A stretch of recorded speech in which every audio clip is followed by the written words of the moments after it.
If you're a residential real estate agent earning $200,000 a year and you want to grow your passive income, this show's for you. Learn the secrets other agents use and hear from experts in our field in order to guide you along your journey to investing in assets like apartment communities so that you can turn your commissions into cash flow. I'm Randall McCleard. Let's go, baby.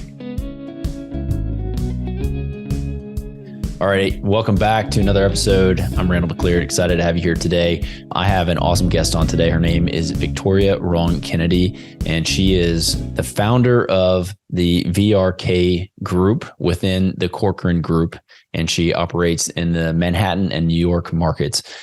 Awesome conversation. Honestly, we touch on real estate. We talk about kind of what she's doing, but realistically, the conversation is more around mindset and getting your head right so that you can actually think like a billionaire. She has this thing that she talks about. So stay tuned for that and listen to that. It's great advice. And we talk about just the lifestyle that she has created for herself through real estate and through the way she sees things and the way she wants her life to look. So it's in line with a lot of the things that got me to this point where I exited a few businesses because they weren't in line with my long-term vision and goals, and just really gets you to a point where you can act quicker, think quicker, make decisions faster if you get all of those things lined up. So it's a really good episode. She's doing a lot of stuff. She is, like I said, the founder of the VRK group within the Corcoran group. She is also just recently nominated or honored as one of the Corcoran 15. And it's the top 15 inspiring women within the Corcoran group. And it wasn't based on just being a top producing agent. It was based on the fact that she is big time giving back to the community. She's set up, I believe it's a foundation that we discuss on the call as well, and an organization. It's not a foundation. It's an organization for Asian American women and professionals. And so, again, very inspiring conversation for me personally. Just talking to her and seeing what she's working on and what she's doing, how she thinks about life in general. We touched lightly on a few other things that she is working on or that she has kind of put together. She is the vice president at Henningsen Black Label, and it's a luxury brand. So essentially, if you're looking for luxury, you can go to them, and they do jets, they do yachts, they do all kinds of things on the luxury lifestyle side of things. And she's also the founder and principal of Sequoia East. It's the way she described it to me, it's like a family office. Essentially, they pulled some capital together and they invest in apartment complexes and other assets like that, but in very stable markets. It's a preservation of capital sort of play that they work on. So I'll let her talk about that and go in depth, I guess, on what we talk about on that front. But it's a great episode. Thanks for joining today. And just on, I guess, a housekeeping side note, we're still running a course. So if you're looking to get into investing, if you haven't actually started investing, you haven't bought anything yet, go over to commissiontocashflow.com and get a free course. I've got a ton of documents in there. I'm trying to give back as much as possible so that you can get into the space, start investing if you haven't already. We will be rolling out more content if it's not already up on that side of things that's geared towards syndications and funds so that you can learn about those in depth as well. The ultimate goal of what we're working toward here is to build a group of real estate agents and real estate professionals who invest together in some common way to go and take down deals that you otherwise would not have access to or the ability to take down on your own. So the more education that I can put out on that front, the better. And I hope you're getting some value out of the show. If you are getting value out of the show, please go and rate and review. It helps big time. We are currently in the top 5% of all podcasts globally, and we're shooting to be in the top 1%, and we can do it. And I know we can do it with your help. So thanks so much. I'll stop talking. Let's bring on Victoria. She's awesome. So let's go. All right. Welcome back. I'm joined today with Victoria. I'm excited to have you on the show and talk to you about New York real estate, talk about business in general and where you are in the space. So why don't you go ahead and just tell us a little bit about yourself and what you're working on right now? Absolutely. I don't want to give you the too long of story, but bottom line is I original from Beijing. I had an architectural degree and I find it just fascinating to me. And I still say that to all my investors, even local people, even just the people come from another part of America, come to Manhattan, and they said, you gotta love this city. You love the energy. You just love everything about it. The dirty part of it, like the word we just talk about it, authenticity of it, because there's so much about it that you don't get in the rest part of the world. I mean, I love London. I live in there as well. But New York City really attracted to me as my home, second home, obviously, not where I'm born to. So bring that to what I do as a real estate, because when I try to figure out a good career, I mean, I love architectural design, all that, but in New York City, it's super limited. When I first got here as a young woman and educated and in another city, not from this country, go to Harvard Architecture School, even though I went there for a month. But I just don't feel like it's strong enough to support me as I call lifestyle. That's a word I practice even today. The beautiful lifestyle. It's not about money. We all make a little money here and there, more or less. I deal with a lot of super wealthy people, uber wealth, jets and yachts, all of that. But it's the lifestyle. If you become the slave of your work, what's the point? Yeah. But if you enjoy your work and you make decent amount of income to support everything you do, your family, your passion, or your traveling, your hobby, or your food and wine, which is I love, and all of that, you're happy about it. I call that is a lifestyle. That's a real richness for freedom to travel you wanted, the freedom to do things you wanted and you love. So back to my career. I love what I do. That's awesome. Helping people in real estate, investors, or just local New Yorkers try to find a home, or young couples starting out, helping them, funding something they love, and help them to create their lifestyle, just like I create my own. That make me happy. That's what I'm doing, including your topic, cash flow real estate investment. Yeah. Well, I love your energy, honestly. From the second we've been on the call and just your vibe and everything, I'm like, all right, this is great. Yeah. You embody great. You like my energy. Yeah, for sure. It's important to me. Energy to me is everything. Yeah. I sleep 8 hours. I want to get up. I want to do things. And I'm excited about the new day. I mean, there's always problem, but I don't, how to say, a lot of even my team, like people work with me, like younger generation, where I'm not that old, but younger team member come on, want to be a, big real estate guru, all of that. They get so much dragged back by the daily little things, the problems, the difficulty. It's a problem solving career. It's not like you learn a skill that you can apply to everything. It doesn't. It's a kind of skill you have to adapt and you have to face every single daily issues and new things to conquer and take energy, a positive mind. I think that's the most important to real estate professionals and also as investors. You think about a cash flow investment. Back to your topic. I want to give you what you... We'll get to that. Yeah. Cash flow investment. Okay. With the energy part of it, I think is also a big part of it. Of course, like any investment, you have really amazing cash flow. You're all happy. Boom. There's awful tenant where COVID hit. People start paying you. What you gonna do? Yeah. Just write it out. Figure out. One of the tenant we have to evict basically April 12th. And he's not a bad guy. He is a father of 2 kids with a wife, and he actually is some kind of attorney. I don't even want to mention which kind of profession. Not a real estate attorney, though, but some kind of attorney. You think about a reputable attorney, never will not paying rent. Hey, 8 months, he didn't pay. So we have to evict him. Things like that. When you talk about investment, everything else in life and the business, you deal with it, figure out. And of course, you don't want to setting your leverage too high in a way. So back to your first question. I don't want to drag too long. Usually I can if you want me, particularly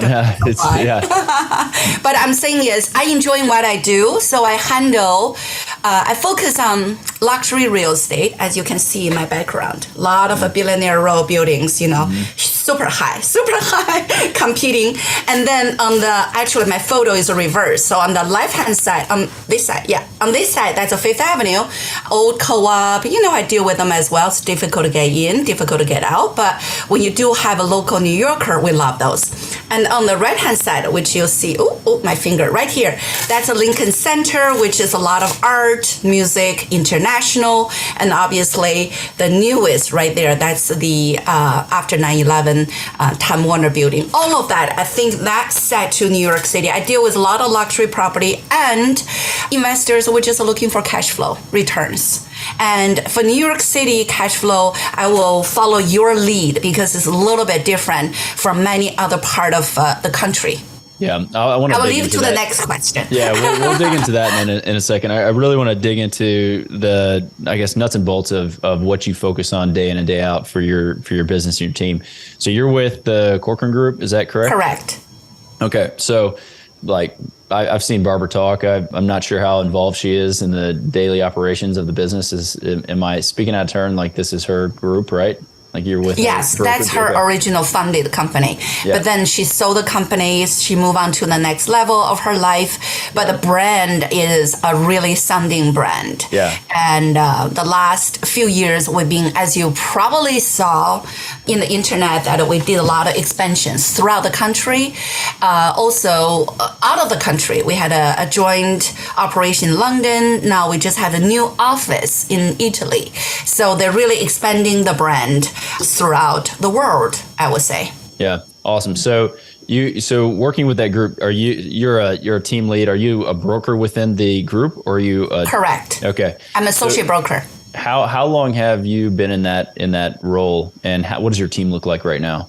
I've been in the business for 22 years, and we have about 7 people. And for me right now, it's good enough for my operation. We handle luxury condo and the investment property, and also we have a small portion in it, which is exactly what your call focus on is a cash flow investment, which is, we have a team members managing the tenant and, try to fill all the units with good tenant, hopefully good tenant. Yeah. Someone we don't have to evict. Yeah, right. It happens. Once in a while, I have to. There's another story I can tell you later on if we have time, which just happened this past summer. All right. Yeah, we'll talk about some bruises and that sort of thing. You were talking a minute ago about mindset, and I just wanted to touch on that because it brought something up. I was listening to another podcast called Founders. I'm not sure if you've ever heard of it. But he reads books and then he kind of gives his breakdown on the book. And one of the books he read was The Tao of Charlie. I believe it's about Charlie Munger. And Charlie, been in business long time, wise old sage, essentially. And he's like, you're going to wake up, you're going to have problems, but it's how you handle those problems. Like it shouldn't get you down. It's just something you notice and you see it. So to your point, you don't want to dwell on it. And if you have a bad tenant, it is what it is. Just handle it and move on to get through that stuff. But bring it back to your business on the types of properties. So you guys are doing a lot of high rise. And I'm in San Antonio, Texas. We have a much different product type. We don't do condos at scale here. I remember everybody was very excited when we first got our first high rise condo in San Antonio, and now that's becoming more prevalent. So I'm just kind of curious on the volume that you guys do. I was looking on your site. It looked like you guys, because you're a top producer, you guys are crushing it. So what sort of sales volume do you guys have on your team from year to year? Yeah, we are pretty much, every year we're goes through sales volumes, I think around minimum about $120 million properties. Okay. And of course, a lot of them are also we do handle, because my part of business, I do handle a lot of investment property, which is we focus on the cash flow. Even though, compared to your part of the country, or even Westchester, New York, or even part of Long Island, that our cash flow ratio, the cap rate is kind of low, but that's not the point. Which is what I want to touch base with whoever is listening to this is that we have a lot of investors come in. You are not come to New York City for real cash flow investment. It's really you park your assets. You park your assets in the right time with the right buying price, and eventually your cash flow is really maintain the value of the property and paying all the, the maintenance, the taxes, or the repairs, and keep the property standing until there's a time you may want to exit. And that will be the place, like if you buy a property in the northern part of New York, don't make it too far. That's just keep in New York State. You can do 8%, 10% a cap rate easily. Okay. You can buy a few units and then you rent them out and you collect the rent and you deduct everything. There's pretty decent, 8, 10%. But the problem with those property is you just keep them forever, because when the time you want to exit, I don't know if you make a lot of money or don't make any money, or maybe you have to lose a little bit. That's really the challenge. New York City, except, COVID or 9/11, I was here, or this past financial crisis. In the other cases, you buy the property in the right time with the right purchasing price, and you do the cash flow through the years, maintain the property. And our cash flow, just want to give you a number that will shock you. It's below 3%. Yeah, I was wondering. It's below 3. We make about 2.6, 2.7. We're okay. We're not negative. We're making some cash. We just maintain the building, maintain the property, and keep them very standing going forward. But the big tickets is when you're selling them, when the time you want to exit. So sometimes you can be double. Yeah, when you're cash flowing, is that net cash flow, the 3%? Is that typically, or is that 3% and then you have to below 3% and below? Yeah, usually about 2.6, 2.7. But that's net. That's after expenses. That's a net. Yes, okay. Deduct everything. So correct. Net cash flow cap rate. We're proud to be sponsored by Ridgeline Investment Group. Ridgeline has a track record of transacting more than $53 million in assets throughout Texas. Ridgeline's currently looking to acquire 100 to 200 unit Class B multifamily communities between 5 and 20 million in San Antonio, Temple, Waco, Tyler, and other Texas secondary markets. To learn more about Ridgeline Investment Group, visit www.ridgelineig.com. Let's talk a little bit. I want to go back and kind of talk on your main brokerage, like where, what price point, I guess, is your average sale, and how many transactions are you doing a year? Just give me an idea on kind of the scale of what it takes in New York to do $100+ million in a given year. Okay, absolutely. So average in New York City, we are doing, our business is 70% of our business is 2-bedroom, 2-bath. That's like everybody. New York City, you come to New York, you have some money, you have a job, you want to buy a home. Usually 2-bedroom, 2-bath. 70%.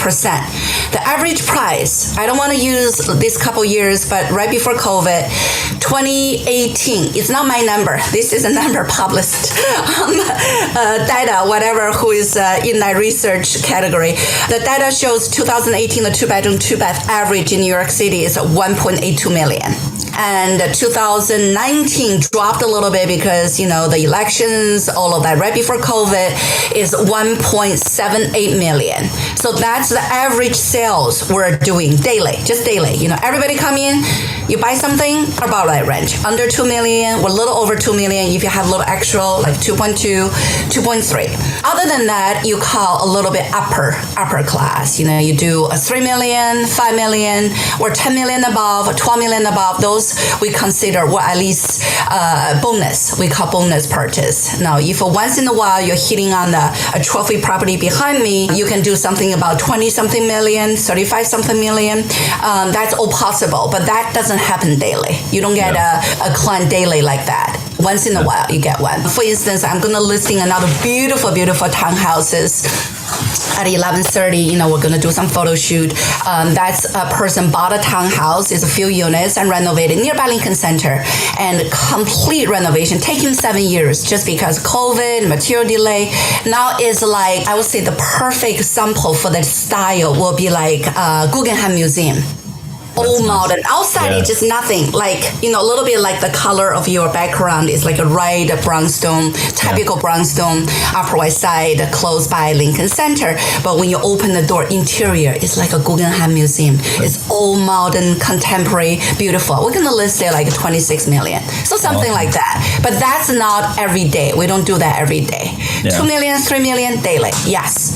And I would say, you talk about the transaction volume. I would say we do minimum, 4 or 5 of those. I mean, each one of us, at least for me, I think easily without overworking myself, like kill myself. I'm saying that because lifestyle to me is the most important. I mean, I'm not against people work a lot more. Some of them are in my industry.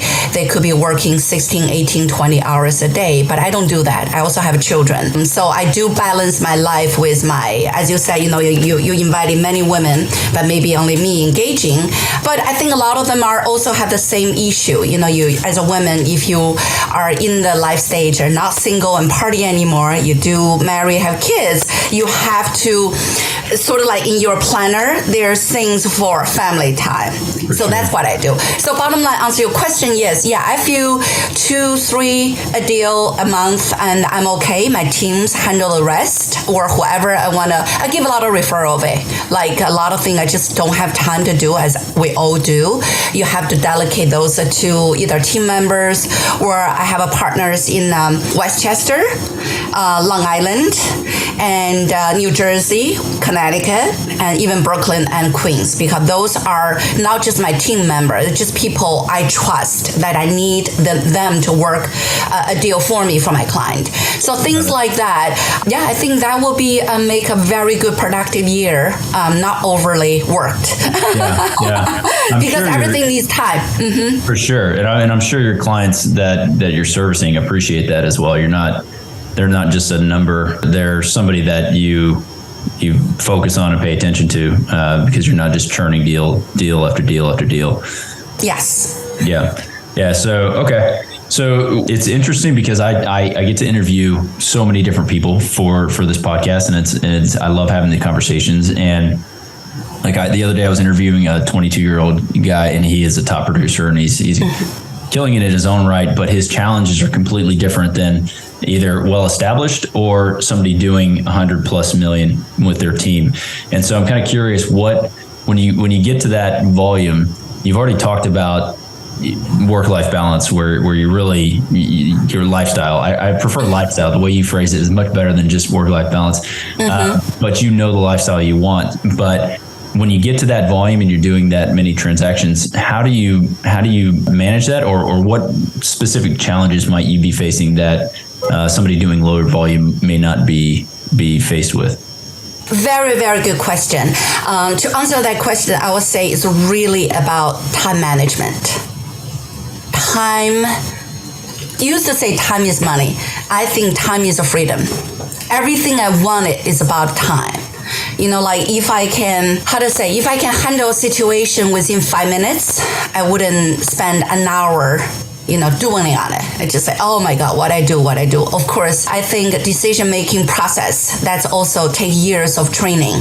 And I was reading someone else's post, which is, I totally agree. Even though I'm not in the billionaire, like a billionaire level, right? I'm a little M, but that's all. But basically, the post is talking about why billionaires making decisions are quicker in all their purchases or a lot of their business decisions, why they make decision quicker than other people. Oh, just because they have a lot of money and they don't care. No, they care. So the article basically talking about is they do care their money. It's their hard-earning money, unless the money just from some corruptions or drugs. It's free. Not they worked hard to get it. But why they're making decision quicker? It's not because they don't care. It's really about they had been years and years and years and practice that mind processing it. Every situation happens. You make a decision, which toothpaste you can choose, which you want to buy a shirt, what's the color you want, what's the logo you want, like all this little thing. Or you go to a restaurant, you have a whole full menu, which one you want to pick. And all of that comes to decision making. That's why, Stephen Jobs, where all the megas wear the same clothes every day, right? Just different shirt, but all the same style. So they don't have to think about it, but make it to the larger scale. time management. You make decision quicker, but it doesn't mean you make wrong decision. And a lot of time, I think because experience and knowledge and give you the confidence to trust your instincts and your intuitions, so you can make that decision quicker. Like for example, you have an investor come in town and you try to present them something fits what they're looking for. Some people could be drilling a long time where they help the people, or the investor themselves could be a longer process. But if you are confident, knowledgeable, and experienced enough that you actually guide your people making that decision, even though it's a complicated decision, always is, but you guide them reaching that goal in a quicker path. Doesn't mean you're making the wrong decision. It's just quicker to reach that point. Just like a marathon. You can run it for 3 days, or someone can run it in 4 hours. As long as you reach the goal. Yes, some people reach the goal, but some people reach the goal in the shorter time. Guess what? You just earned extra time for the next possible thing. That's my philosophy for life and just everything else. And I'm teaching that to my children too. Yeah. So how do you make faster decisions? What do you do? Like, you're just okay with it and then you iterate, or are you feel like the decisions that you make, regardless of the consequences, you can live with them and iterate after that? Do you get the essence of what I'm trying to ask? Yes, I do. Yeah. Yes, I do. And that follows my personal philosophy as well. I'm a spiritual person, and I'm not Buddhist or Catholic or anything, even though my husband, my children are Catholic. And I grown up in a Buddhist family in my grandmother generation, not my parents. So I have no religious. People ask me, what's your religion? No, none. But I'm very spiritual. Means I do believe, I really do, there's a higher force above us, guiding you even though without you knowing it. I do believe that. I don't think I'm superstitious about like a feng shui, there's this, you have to pray so something could happen to you. No, I do believe you work for what you want and you put effort into it, it will come to you. However, when it comes to decision making that follow my philosophy, the past is past, even just a minute past. For example, we have this wonderful thing this morning and boom, suddenly one of your very important computer doesn't work. Are you going to be mad at it? Like if this is my first interview in the whole world, imagine I want to make it big, I want to do this, and then something goes wrong, or I don't know, I'm just joking, just hypothetically. Yeah. Are you going to be mad at it? No, it's past. See, right now you're using different thing, we're still talking, and your editor going to cut whatever in between we don't want it. So nobody going to know it anyway, right? Yeah. And you don't have to think about it. But you know what? You know it. A lot of people do. Yeah. After 11 o'clock section, not for you, I know you've been doing this long enough, but a lot of people, they will be going back, think about, oh my God, why don't I try my computer? Why don't I try a new computer? Why? No, you learn from the past. It's already past. You live on the current. COVID teaches us a lot more. That's just, once again, I think, make me feel more firm on my belief. Live on the present.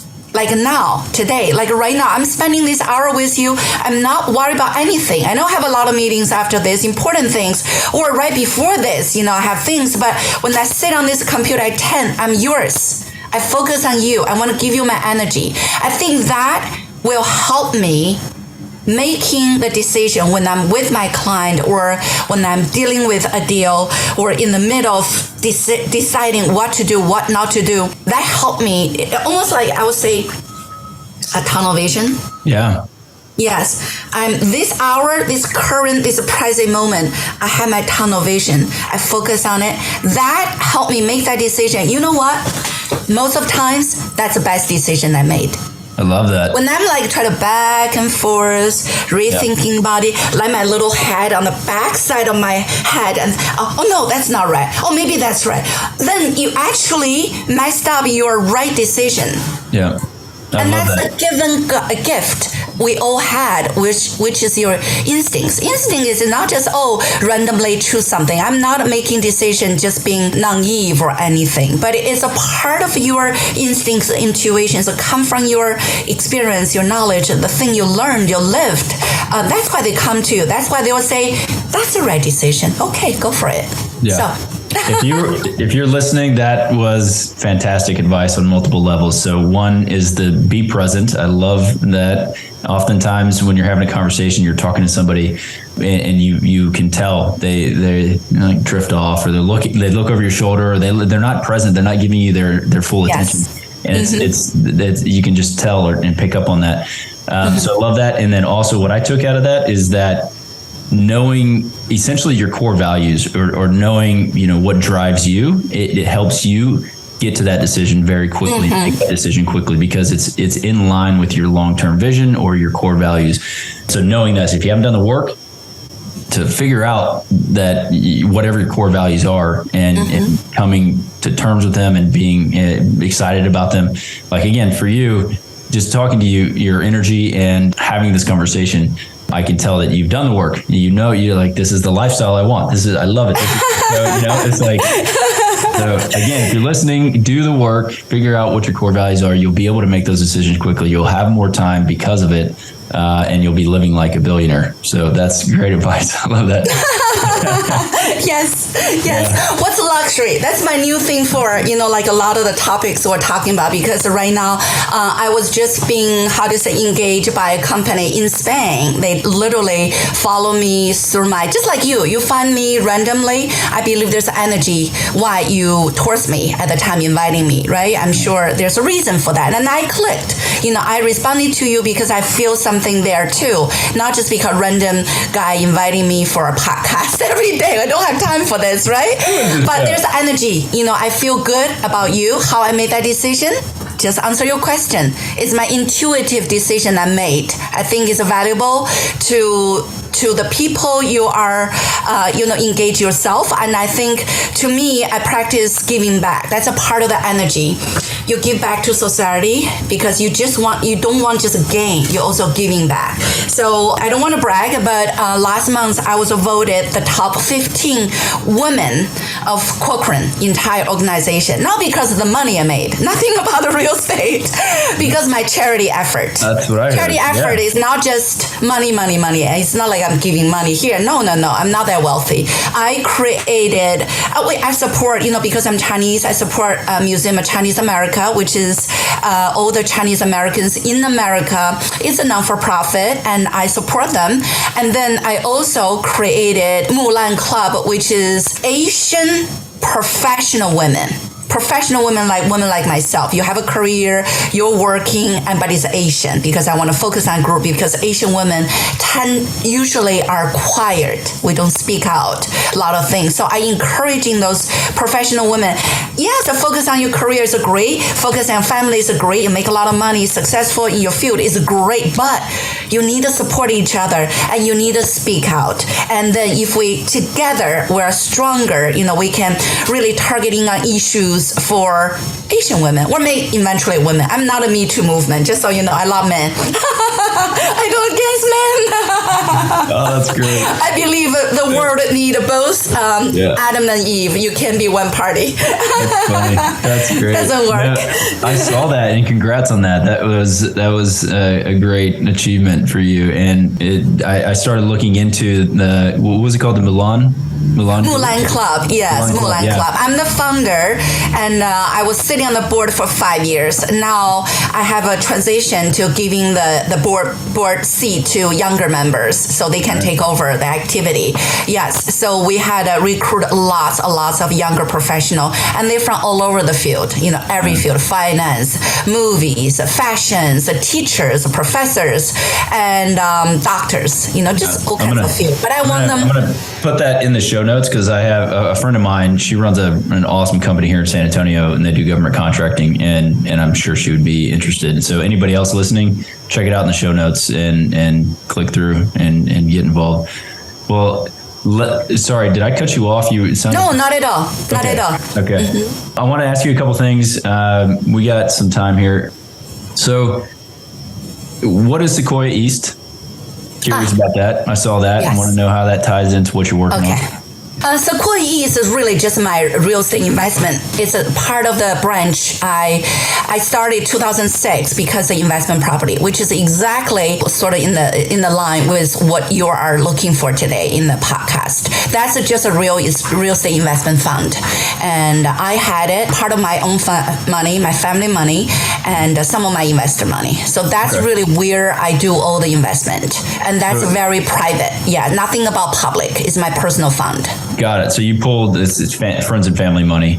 Yeah, family money, my money, and some investor money. And we're targeting exactly what we are talking today, cash flow properties. That's for, I don't mind like cash out in 10 years, 20 years. Maybe I leave them to my children, to inheritance.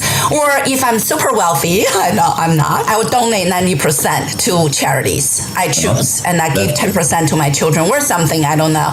But yes, so that's assets that I totally just focus on investment. It's money, earned, I put on real estate. Mm-hmm. Awesome. So that I was going to ask you that. It was like, okay, you're doing high volume in sales, so you're a high income earner. And my question was, what do you do with your what do you do with your money, really? And so, are you channeling money through your fund, or do you do other sorts of investments? Yes. So most of my investment is focused on real estate. Only reason is time management. I didn't spend time. I want to be honest, because all my friends, remember cryptocurrency time, everybody investing in. I'm like, I love to make big bucks in cryptocurrency, but I just don't have the time. Seriously. I spend a lot of time on real estate, and I as you know, I trained as an architect. So I do understand real estate so well globally. My family is all architects and developers in Asia, Singapore, all of that. So I'm confident with real estate. And I'm old school when you come to money. So all my money is on real estate, either residential property. I also own some shares in some office, big, solid office buildings, smaller shares. But I know the money doesn't go lost because they're landmark. They're always there unless there's an earthquake, something, then, it'd be lost. But other than that, yes, I'm such a real estate person. I love it. I'm the same way. I'm a loyal to real estate. Yeah. I believe in it. We were talking about it, and it's so funny when you have like a new shiny thing comes out, crypto, now it's AI, and everybody is trying to raise capital and put money to work in those things. And then it's like, man, if I don't understand it, I'm not going to just throw money at something. Maybe a little portion of the portfolio. Yes. The majority of it is in that. So, on the fund that you have created, that's friends and family. I love one that you've done that. It speaks volumes. That's exactly what I'm working towards with the show, is just teaching people about syndications and funds and understanding how they work and how they can make money through them. It's a little different since it's kind of friends and family and small and directed. But I'm curious, what assets are you guys deploying capital into? Yes, like I mentioned earlier, I do some of them are just a multi-unit family, buildings, but not a gigantic, because I don't want to become a big landlord like a New York City university or something, like a giant landlord. But some buildings, buildings, multi-units, some are 10 units, some are 20, some are 30, but definitely location is important to me, and also solid building structure and upside value is important to me, because cash flow to us is just slow and steady. New York area is not that high. So really just make sure all the bills are paid, have a little extra, and my cash is safe. It's a conservative. It's not a money-making machine until when I'm selling it. Yes, maybe I will make a big hit, but that's, depends on if I need to sell it. Really, that's just where I park my money. Same as office shares, like certain buildings, sometimes they give you a whole floor out. You just become a small shareholder. But most important for those buildings is you really need to be good location and a good sounding building with a good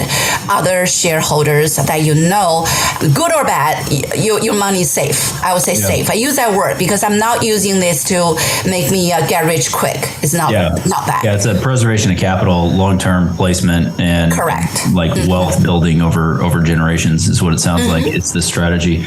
And it sounds like that's what a lot of families and people do when they're investing in New York in general.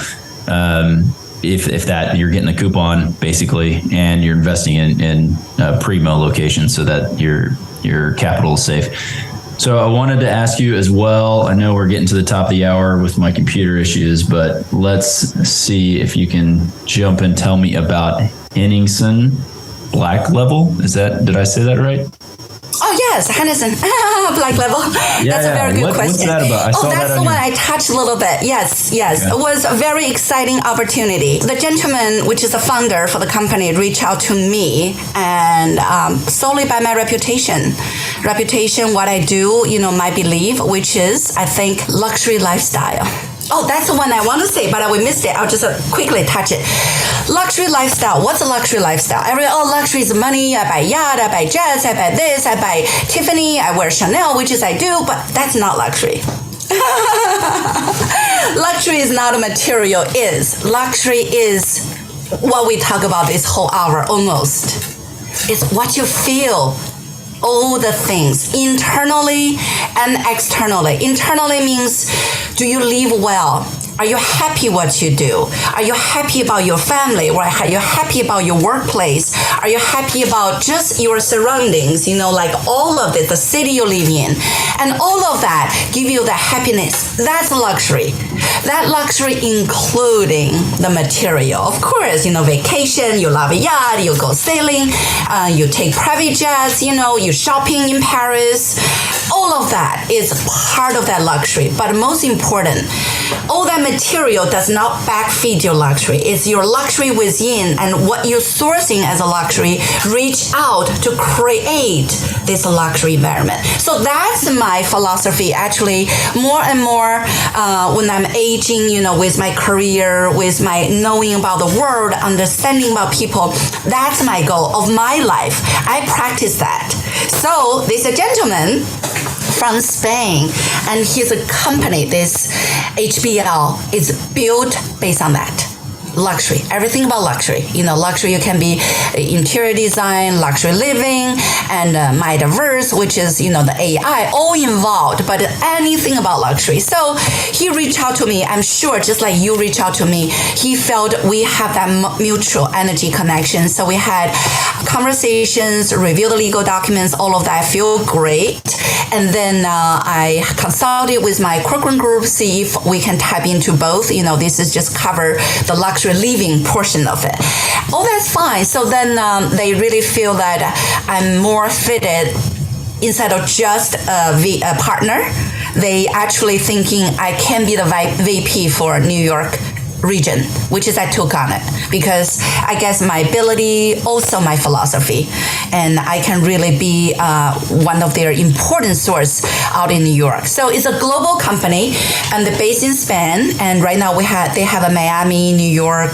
Eventually will be the headquarters should be in Dubai, Singapore, right? India. They do have India now, but the goal is a global luxury network for everything but luxury. How you identify luxury is not just by money. So, is it a product? Are you selling yachts as part of this? I mean, it's a yes. Group. Yes, you could be tapping into yachts, jets, jewelry, anything within a network, but it's in the global stage. That's the whole idea. Maybe eventually we'll be selling a robot. All right. Can robot take over my job? I don't think so. Like Jeeves can come serve coffee or something. Yeah, there's like a personal robot for your house. I think robot can be my little assistant for certain things, but I don't think a robot really can take over my emotional intelligence because that's really where I connect people. I hope not. Yeah, no. If they can do that, we'll be in danger, really be in danger. That's right. Yeah. I hope not. I really hope not, because I think human needs to be human. And we're just like the trees and the earth and the ocean. And I'm looking at my little plants. I just give you a little story. One of my little plants, I want to show you.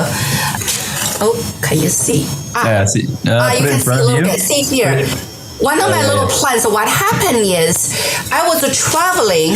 So there's 2 days in New York City frozen. And then I didn't notice that 2 branches are against the window. It was fine in my room, but the window was frozen. So that 2 branches died. I'm very upset. See, if you see in the front, oh, maybe because it's background. See, the front are still good. Yeah. But it's just like 2 little branches, you see? Yeah. They get a cold burn, and they died. I was very upset. However, nature, you see? Yeah. Did you see? Regrowing. Yes. Coming back. They're grown beautifully. I look at that every day. I'm just looking at that's a life. Yeah. It's a nature. They're grown. They're grown. You have to believe that. You can't just create a robot and try to take over all of that. It's not working. I will leave that to my children's generation to deal with that. We cannot let robot take over our world. We'll be dying. Yeah. Like the Hollywood movie is not a joke. It's real. All this movie they talk about. You said something a second ago that stuck with me as well. It was luxury is kind of a mindset almost. And to me, it's funny. I went and visited some friends in Houston recently, and for the longest time, like this is a very simple example, but to me, I think it's to the point of what you're talking about. We wake up, we make drip coffee, pour some for me, pour some for the wife, and it's just like bland. It's not the best, right? So I go to my friend's house, and he gets up, he makes this like special coffee and a press, and it's like fancy and nice, but not. It just takes another maybe 5 minutes to make, but it tastes amazing. It's not any more expensive. It's not super fancy. It's not like he has some $10,000 espresso machine or anything. But just the simple fact, those little things that to me, treating yourself well and enjoying those little, like, hey, it's a nicer coffee. Like I've started doing it. So I do those, those things like that. Little things. Yes, absolutely. Okay. Let me give you one of my other little daily practice. Like you just said, like sometimes, we're all busy and we stop by in a little cafe where you eat a little lunch on the street. You mean not street in New York, it's always restaurant because, we have so many cool restaurants here, every blocks. But the thing is, you're sitting there, you're having basically work lunch by yourself because you're busy and you're hungry. And because we're always on the go, meeting different people. And I enjoy it. I make it a big part of my life, because I can be in Portugal, or I can be in Japan. Sometimes I even eat Muslim food. I eat Indian food, things that, and when we're sitting there, you have this waitress and waiter. Sometimes a lot of people will be, oh man, I just have to go in, eat, and then I'm go. And then become such, just no fun, No. I enjoy it. Sometimes if I don't have a very mental challenging meeting after, I will have a glass of wine, just like the Europeans. I have a glass of wine, enjoy my lunch, and really enjoy the food. You know what? I believe I work hard and my body needs those nutrition. So I really enjoy the bites. Little thing, like you said, that coffee, that extra 5 minutes they made. It's not about money. It's about the enjoyment. And that enjoyment you drink into your body, that will feed your nerves, all that nerves and the energy. Who knows where they goes and make you more creative, make you happier, make you more glowy, And that probably, when you're more deals or more business. I had one experience, Hudson Yard, right? Yeah. This is very recent. I took my kids in, their school have a 1 day or 2 day break. I took them to the Peak, very, very top. It's a fancy restaurant, but they're kids, so they can't really eat a lot of all of that, the cocktail. So we ordered a little burger, but nothing about that. So we just stand up. We stand up, going to leave the place. And these 2 Indian women, like obviously tourists, and they're just stare at me. And look at right here, this portion. They're like, oh, you have such a good world. I can see it. In the way they said it, make me a little bit like shaky. Oh my God, it's crazy. People see my world. But on the other side, my children are like, Mommy, you have a great world. This is amazing. You'll be great. I say, yes. Yeah. No, but I think little thing like that, it's just a click second in the random of your daily life. Take it because that built into your own system, not because I'm selfish, I'm giving back. Because I think a lot of time, like you said, if you feel my energy, I feel I probably giving to my clients too. So I give the energy to them. I'm not asking for anything. But in return, yes, I do receive. When I receive, either is a love or a passion or the affection and or money. Or which is a lot of people like, I'm sourcing money, I want to make more money, I want to be more successful, more rich. They come to you, but you have to give first. You have to give first. That's a part of the thing I learned from my old grandmother. She passed away at age 86. She always teach me, things comes around and goes around. You have to give first before ask. That's including the earth. You want this a beautiful world you're living in, you want to be happy, you have to give first. You have to give other people your happiness. You have to give other people the positive. Then they will give you the positive back. That's what I believe. I think it's working for my life. For sure. It's so many things. Like you hear Tony Robbins talk about, one, you can't be depressed and grateful in the same moment. Right. Yes. And so gratitude is a huge thing. And then helping other people gives you this complete different mind shift. Yes. So, I help my clients. That's why I find satisfaction and honor to do what I do. Yeah. I don't want to think about the money because I know the money will come. Yeah. Money come with, when I give enough, I will be rewarded. That's one thing I do believe. The universe, I do believe, is fair.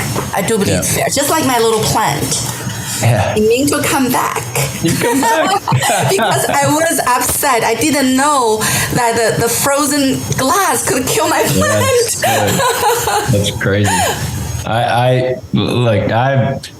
I don't want to take more of your time. I feel like we could talk more, but I love the vibe, the energy, and just the kind of conversation. We didn't even talk too much about real estate. And it's because in my mind, there's so much that goes into the personal side of the business and personal growth that once you get there and you're comfortable either in your own skin or your direction or core values, that you're able to, again, you live a life of abundance rather than scarcity mentality. And so, I think we could wrap it there. It's awesome. I do want to, let me ask you a couple questions before we go.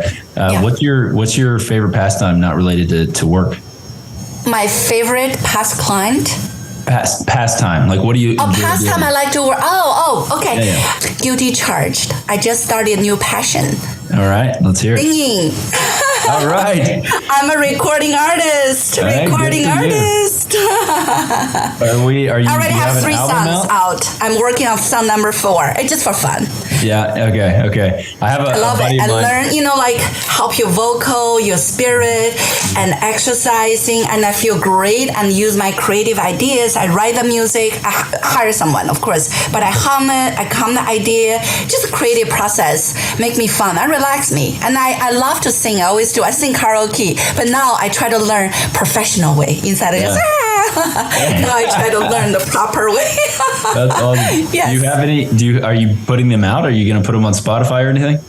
Oh no, it's officially released. 3 songs. It's under Valid Aura. If you're interested. Yeah. No. It's very inspiring, aligned with my philosophy. Send me the link. We'll put it in the show notes because it's fascinating to find these things out because, again, a buddy of mine, same thing. He told me he was on the podcast and he told me something that he did and we put it on and it's great to see. So I'll promote it for sure. Put it on. ValidAuraCreative.com. Okay. You can download for free, but it's all over the place. Yeah. Spotify. It's officially released by City Baby. Okay, we'll put it up. Awesome. Another quick question. So and I feel like this may be easy for you because you are so positive. So what's the best thing that's happened to you in recent memory, like, 60 days or so? The best thing happened to me is, I think don't even need 60 days. Remember, we just had Easter, which is a couple weeks ago. Yeah. So I miss a lot of people in my life. They are no longer with me. And I prayed. I said, I just, kind of want to feel them, the presence. And on the Easter day, I posted on my Instagram, because it was such an amazing moment. On Easter day, about 7:01 p.m., and they appeared right in front of my porch in the shape of a little rabbit and looking right at me for like 2 minutes. They let me look at them, film them, did not move until then disappeared. And right after that next day, I was eating at the Italian restaurant. I was not in New York. I was in Sarasota Beach sailing. And then right next day at the Italian restaurant, I was just sitting there, I was not even facing there. I was just here. And suddenly you feel something right in your heart. I'm not joking. And I'm not a psychic too. I don't read people. I can read your future. But I feel my heart like, boom. And then I turn around. Here again, the same rabbit. Look at me. That is wild. Look at right in my eye. So at that moment, seriously, in my heart, I said, thank you. I did. I didn't say a word to my husband, their friends, a couple people we're sitting with. I was just sitting at the table, continue to eat my food. All in my heart, I'm saying, thank you. You answered me. Yeah. I asked. You answer me. That's incredible. Yeah. Serious. You check my Instagram, you see the little rabbit. And my Facebook, I put a small video, like maybe 20 seconds. I recorded, literally just look right at me. Yeah. Not even moving. And I feel it. You feel it in your heart. It's a sense. Really, it's a sense. And I'm not psychic. I'm not Woody Goldberg like in the Ghost movie. Can you read my palm real fast? Just tell me, yeah. Yes, I can. Yeah. But I felt it. Yes. Yeah, that's awesome. All right. So that's good. And then finally, what is, I guess, one or two people who've been most influential to the way you think or your success? Yes. I think a lot of my philosophy is really come from my grandmother.